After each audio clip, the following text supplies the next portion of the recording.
day two of the lockdown, almost time for our daily COVID updates. Giving us the latest today will be Prime Minister Jacinda Ardern and the Director General of Health, Dr. Ashley Bloomfield. Hey. Starts to get those all-important case numbers. Remember, Dr. Bloomfield's already warned us to expect more today. In the meantime, there continues to be huge demand for testing in our biggest city, sparking a warning about traffic congestion from police. Kim Baker-Wilson's joined with us now from the St. Luke's testing station. Kia ora, Kim, what do people need to know? I know where that is. Yeah, they're going around the country at the moment with the testing stations. Yeah. I just know exactly where the St. Luke's one would be. Yeah, there's about 2 or 3 places there, right? Yeah, at least one prominent is where the White Cross is. St. Luke's, just before the mall.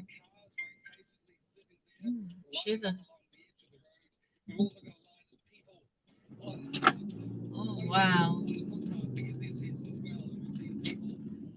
Crazy. People lining up on foot on the footpath. Yeah. Whoops. But it's exactly what officials want to see. The Prime Minister has said very early on in this outbreak that it's important to get a gauge of just what community spread there is, and it's testing like this that is going to let that happen. Yeah, One of those exactly. gauges, of course, locations of interest. There are several more that have been added. Bring us up to speed on that.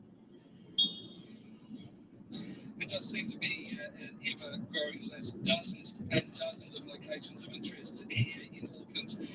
And it's a list that is growing, and we've been warned that it's going to grow even further.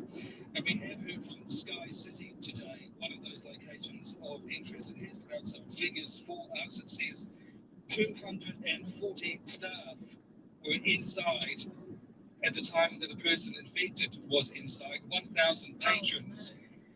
And they were being treated as close contacts as well if they're on the main gaming floor. So for Sky City today, they are bringing in cleaning equipment and getting a deep clean underway at Sky City. The Prime Minister talked as well in a previous briefing about there being high-risk events where there are large numbers of people. And so we are being told to prepare for more locations of interest to come in the days ahead. Yes, indeed. Vaccinations, of course, also restarted today. Do we know that people are heading out to the jab still? Thought it wasn't going to be till Friday that they restarted. They certainly are. So that's the other side of the COVID coin today. Yes, it's a busy day for testing stations, but remember that temporary pause was put on vaccinations, those all-important vaccinations. That was because Cabinet wanted to make sure it was safe to still vaccinate people in the current outbreak climate, and it has decided it is. So people are back at vaccination centres today, getting those jabs done. They're telling us it's a very smooth experience. That's good to hear. Thank you very much for that, Kim. That's Kim Baker-Wilson in Auckland's and St. Luke's. Now, wastewater is also a key tool in the surveillance for the virus. So how does it actually work? Chief Scientist at ESR, Brett Cowan, talks us through the process.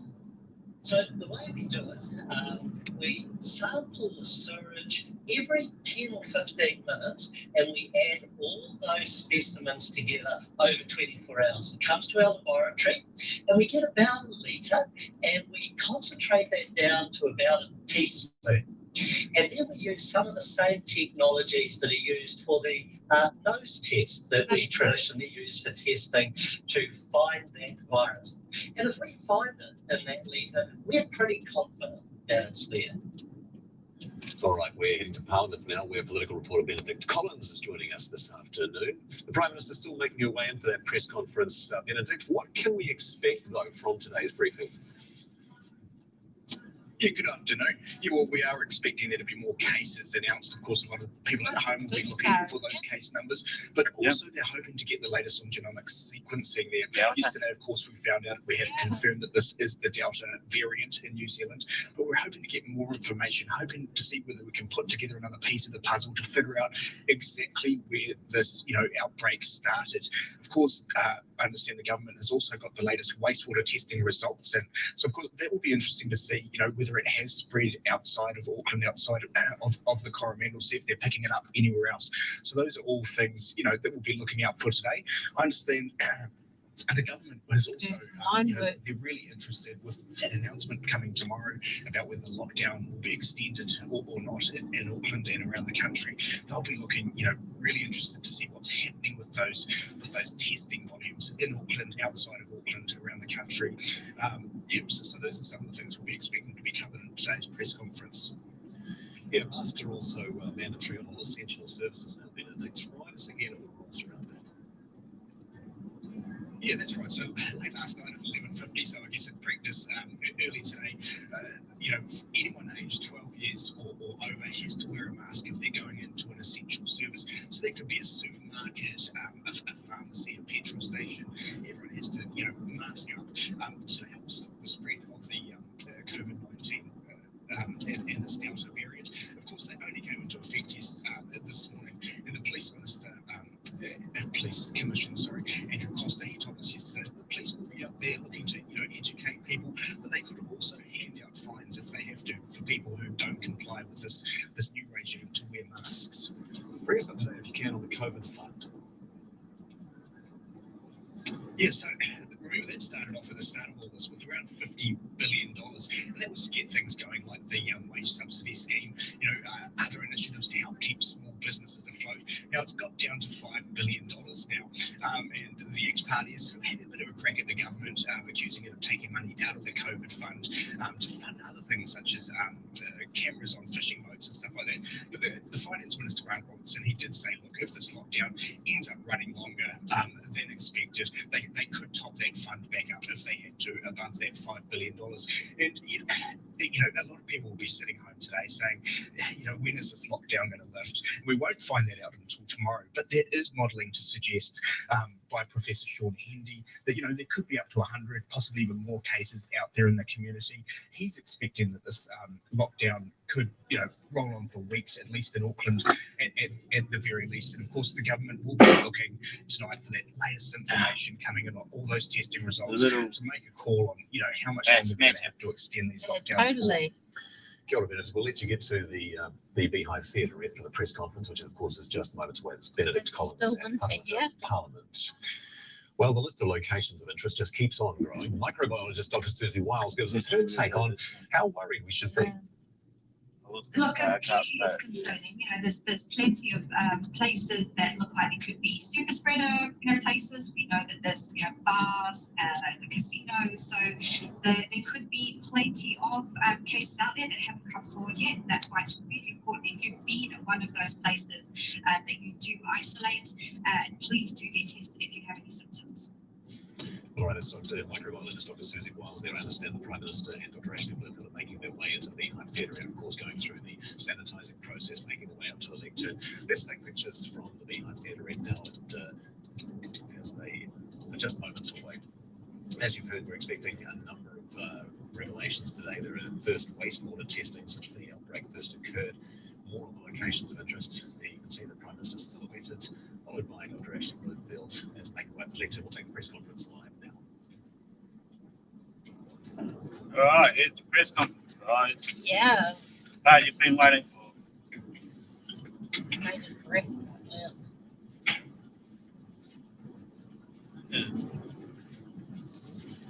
Tēnā koutou katoa. Good afternoon. There is quite a bit to cover in today's update. I want to start with the latest on our work to identify the source of our outbreak.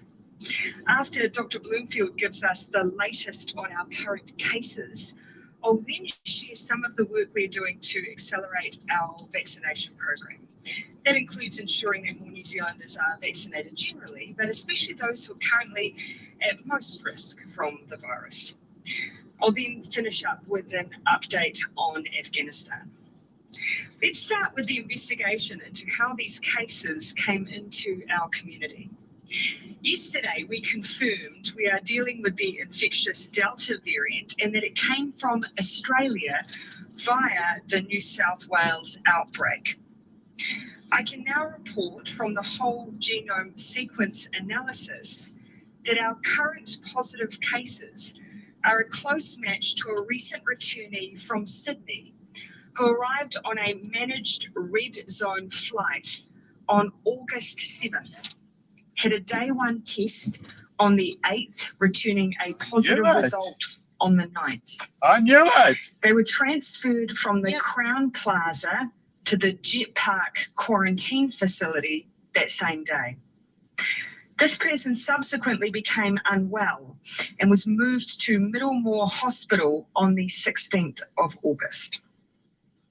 What this information tells us is that our cases are most likely to have come from the traveller.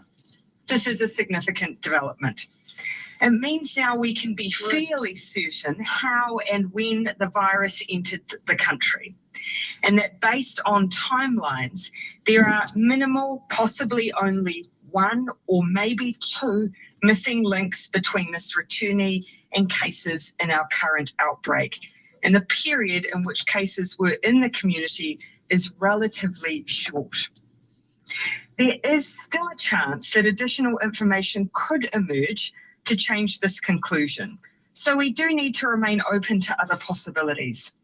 That means you will see our public health unit continue to be very cautious around possible places of interest. And you will have seen that in some of those locations of interest to date. However, the balance of evidence now gives us enough confidence to focus our search for that missing link. Our primary lines of investigation are staff at the Crown Plaza Managed Isolation Facility where the returnee was originally based, staff at the Jet Park Quarantine Facility, and other MIQ and border staff involved in their arrival and transport from the airport and between managed isolation facilities. Middlemore Hospital is not a line of investigation at this stage. The individual was only moved there on the 16th. 1 day before lockdown and days after symptom onset in a number of our other cases. So let's break down the possible points where contact with this traveller may have occurred. On the 9th of August, when the case returned a positive result, our public health unit kicked into gear, contacted Auckland Airport and Customs, who went through all the footage to determine any contact that positive case may have had with staff. This is our usual practice when we have a positive case in a facility. 3 areas of interest were identified. Customs confirmed with me again today that these have all been investigated and staff tested. Nothing has eventuated from this line of inquiry to date. Let's then turn to our facilities.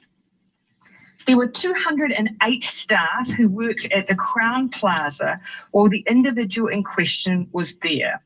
Of those, as of today, only 1 of those 208 staff is now overdue for testing, and only by less than 48 hours. For the Jet Park, there were 200 staff working across the site from the 9th to the 16th of August. As of today, 2 are overdue tests, but again, by less than 48 hours as of today. All staff across both sites who have not been tested in the last 48 hours are now being retested.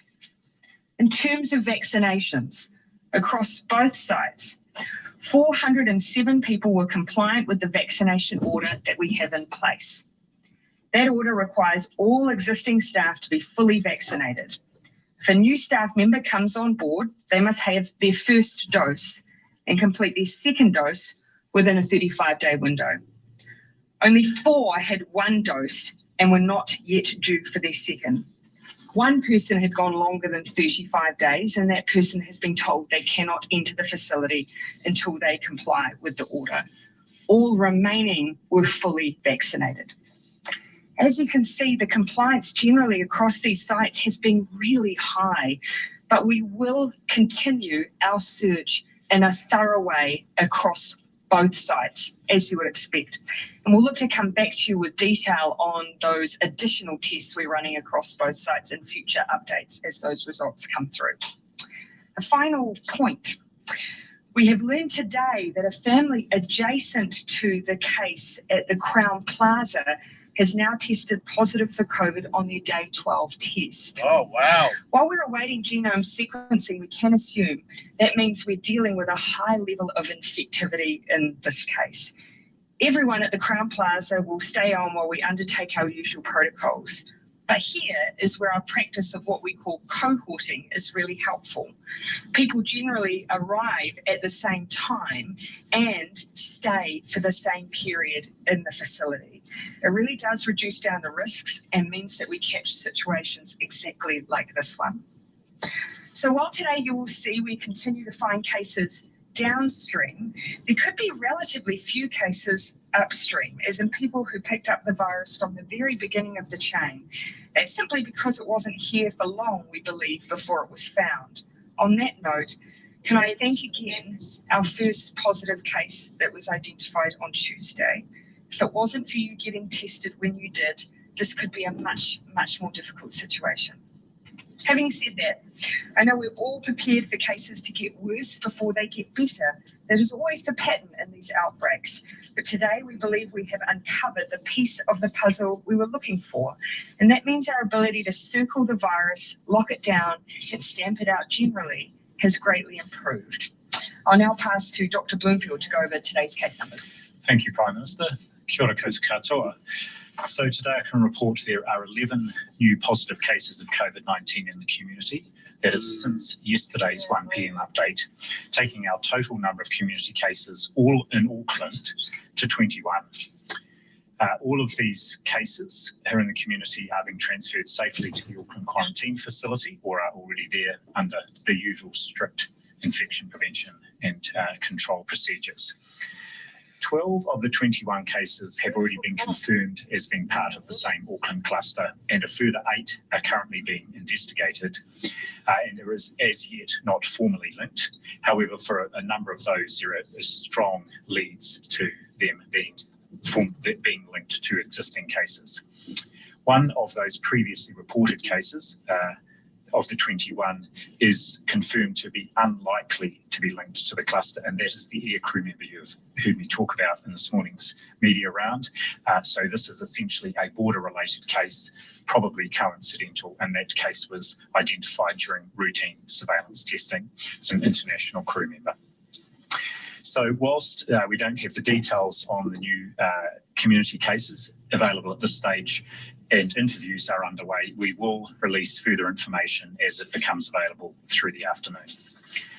Now, these new community cases are not unexpected, as the Prime Minister said, and we would expect the number of cases to continue to grow, in particular because of the large number of locations of interest and the mobility of these cases over the few days before the lockdown started. There are also 8 new cases in recent returnees in our managed ICU.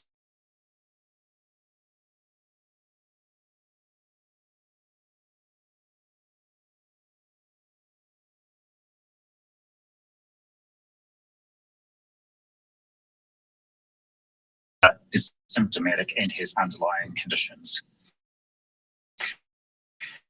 One of these people is in their 20s, the other is in their 40s. Both are in a stable condition.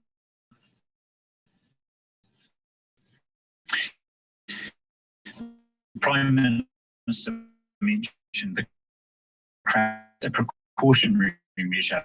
A hold was put on the platform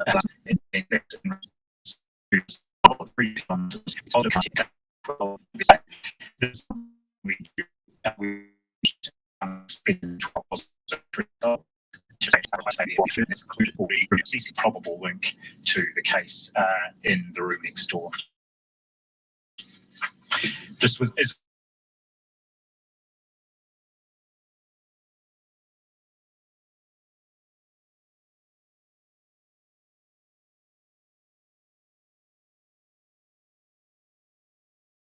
overall assessment is that further transmission, based on what we know so far, is there's a low risk, but naturally we're not taking any chances. We've now received the results of wastewater collected on Monday and Tuesday this week. The sampling collected on Monday it returned positive results for wastewater from 3 Auckland sites: Rosedale on Auckland's North Shore, and the western and eastern interceptors. Sampling from Tuesday at the St George site in Auckland, and that's a sub-catchment of the western interceptor, and that collects wastewater from the Waitakere area, was also positive. This follows negative results from these locations from samples on the 11th of August. I had one of my team just briefly, just quickly map out the locations of the cases and how those sit with respect to those, the drainage areas for those different interceptors. And there are cases in all those areas that we know about now. So this shows the, given we've only got the 21 cases so far, the sensitivity of the testing is very high, and it does help us with our assessment of the situation. There will be further results available late today for some other samples taken around the Auckland region, and additional results expected tomorrow, including results of samples taken in several locations in Coromandel and Thames. Other sampling undertaken on Monday and Tuesday at Mount Maunganui, Tauranga, Hamilton, Rotorua, Gisborne, Taupo, New Plymouth, Napier, Porirua, Hutt Valley, Wellington, Nelson, Christchurch, Queenstown, and Invercargill have all come back negative. On testing, in Auckland, all community testing centres are again open today with extended hours through to 8 p.m. There are 4 additional pop-up community testing centres open, and a further pop-up centre in East Auckland has been stood up this afternoon. I'm also aware that there is some additional pop-up testing going into sites remain open in Coromandel and Hamilton, and there was a response from people in Coromandel yesterday with very high number of people tested. DHBs right around the Motu are ensuring there is good access to testing. We need anyone with symptoms right around the country to get tested to help inform our advice to the government about alert levels. Yesterday, we were close to 16,000 swabs taken across Auckland, the busiest day in that area since August last year. Around 10,000 of those tests were taken in general practice and urgent care clinics, and I want to thank our colleagues working in those settings who have really been very busy over this last day, their busiest day ever. Nearly 3,000 swabs taken across Waikato, and about 600 of those were from the Thames Coromandel area. A massive effort, and thank you very much. And I want to thank those who are for their testing and waiting for testing for their patients. Please be kind.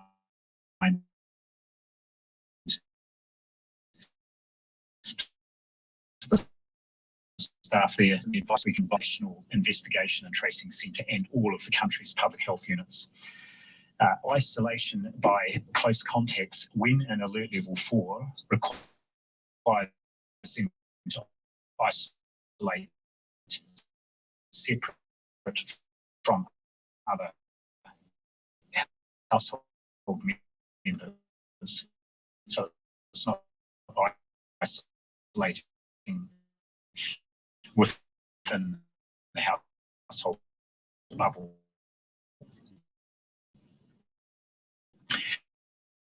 As of this morning, more than 360 individual contacts have been identified.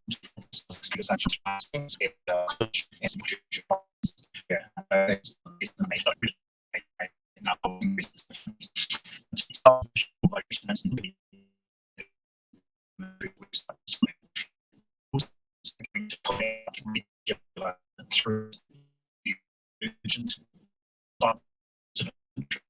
locations through our social media channels to make sure that it's just for the times where the place if you have please look at the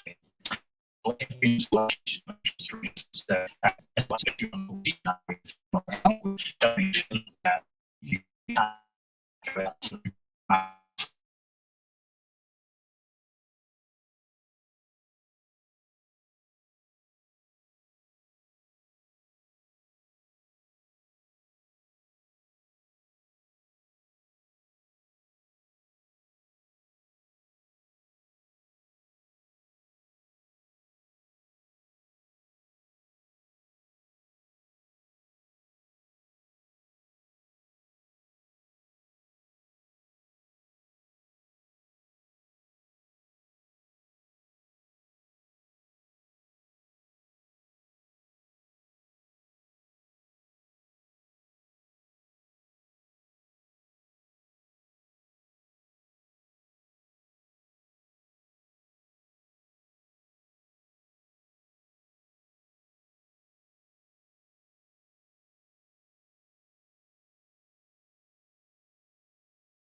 bans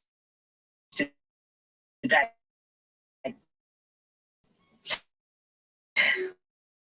We're working with employers of these essential workforces to identify the individuals and workers. You can expect to hear from your employer the COVID vaccination. This is up in Auckland. Yeah. Vaccination appointment.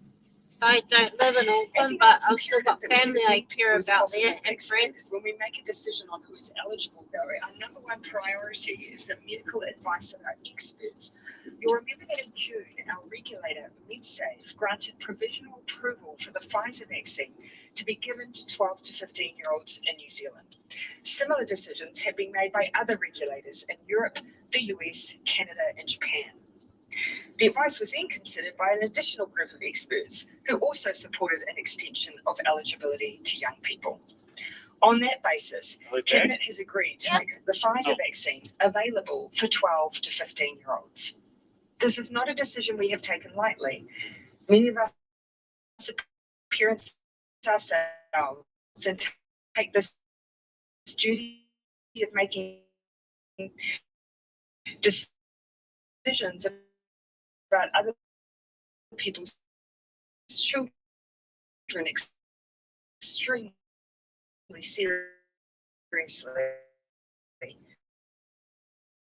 But it is safe and it's the right thing to do. Caregivers who are eligible for their vaccines will also be able to book their 12 to 15-year-olds at the same time.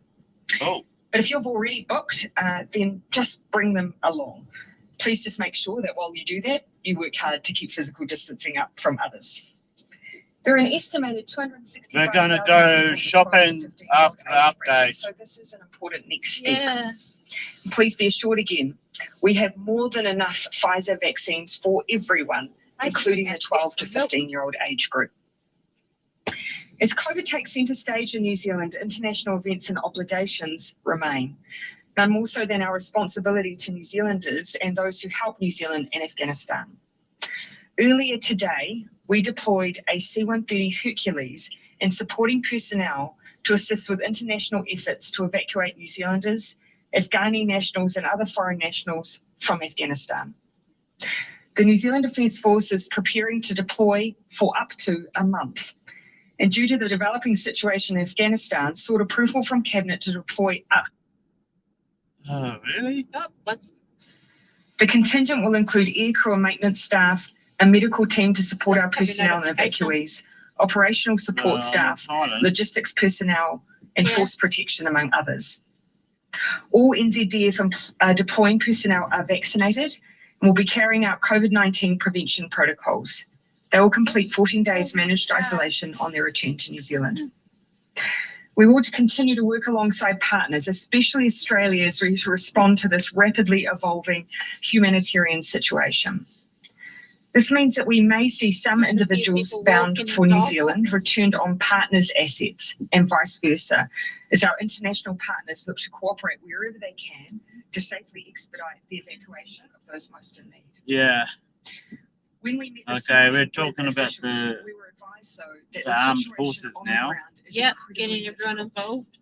People are struggling to get to Kabul. It's crazy down here. We need to be clear blue day. I know. And how this place would normally be a fucking hub of noise. I know. It's fucking dead. Just the odd people walking, cycling, taking dogs for a walk. I haven't pushed over into Hastings yet, but I guarantee if I did a circuit. Usually these car parks are full to the brim on normal days. I haven't pushed out into Hastings yet, but if I was to do a circuit, I probably wouldn't be stopped. Yeah. The other thing is, I can guarantee I know where at least one roadblock is. Okay. Ministers have made a decision to extend the period for air travel from Queenstown and the Cook Strait Ferry for 20. Just why I'm not pushing out into Hastings. 23:59 on Friday, 20 August. This applies only to people who return home and is in response to the large amount of demand that we have on those facilities. Lastly, I know everyone outside Auckland and the Coromandel in particular is anxiously awaiting news on how long the level 4 conditions will remain in place. Ministers will meet tomorrow morning and will share a decision taken at tomorrow's update. What I'd like to leave with you with today, though, is some optimism, but also a strong soothing of caution, as you'd expect. News that we believe we've identified how this Delta variant entered New Zealand should not be underestimated. It means that alongside the what, we now believe we have a good handle on the how and where. That said, it is well known globally that Delta is tougher than previous variants of COVID. So while we have further information to inform our response, we also know it is going to be a tough fight that we all need to play our part in. So please stay at home, wear a mask if you do need to go out, practice good hygiene, stick to your bubble, and be kind to those around you. While the high numbers of people getting tested has seen some people waiting in queues, I want you to know that you are doing the right thing for yourself, your family, for your community, and for New Zealand.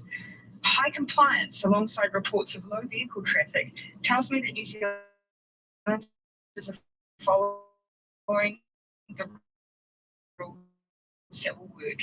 And our public health units are also there is high compliance with level 4 requirements. So thank you. Sticking together beats the virus, and together that's exactly what we are going to do. Happy to take questions.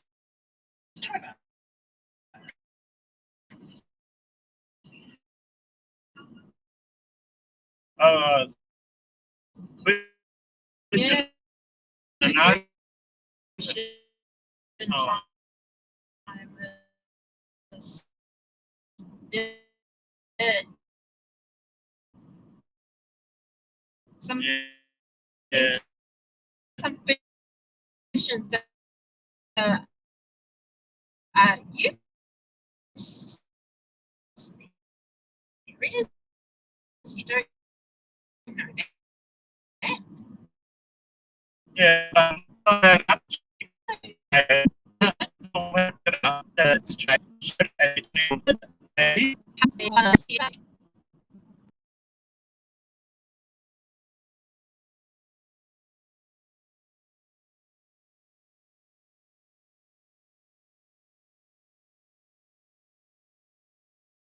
There's actually data blips here around this area constantly, eh? No, that's about the only one Okay. I've experienced. Yeah. I'm going to go a bit further down. Okay. Park up and point back towards the tracks. Kinda. Sweet. There's a few cars in that spot.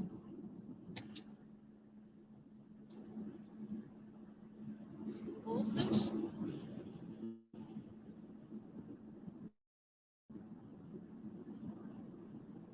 Guy on a skateboard with a dog. So that is the update after 35 odd minutes. Yeah. As soon as I park up, I'll finish the stream up. Because, damn it. As much as I want to take you guys shopping again, well, that's story for another day. One at a time at the moment. Even though waiting in line would probably be awesome for you lot. Sorry, going over bumps. Oh,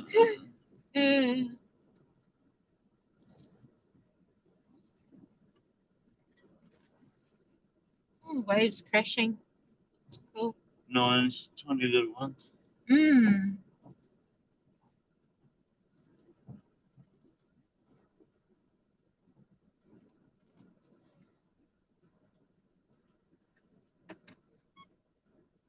All right. Oh, stretch. Yeah.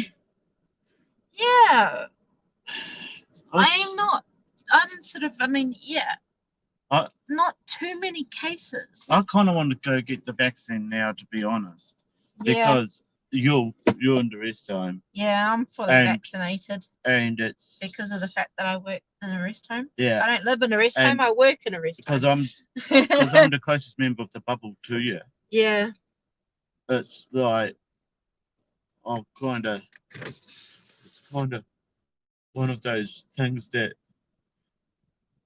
I almost feel like it's my duty to be vaccinated now. Yeah. So yeah. In the meantime, on Yeah. this lovely view, Yeah. After Beautiful blue sky. almost 40 minutes of it, we're gonna love and leave you. Yeah. Evie's gonna go.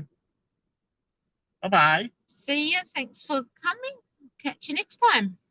And I'm gonna say, be kind to each other in real life and online. We will catch you next time tomorrow afternoon for another update.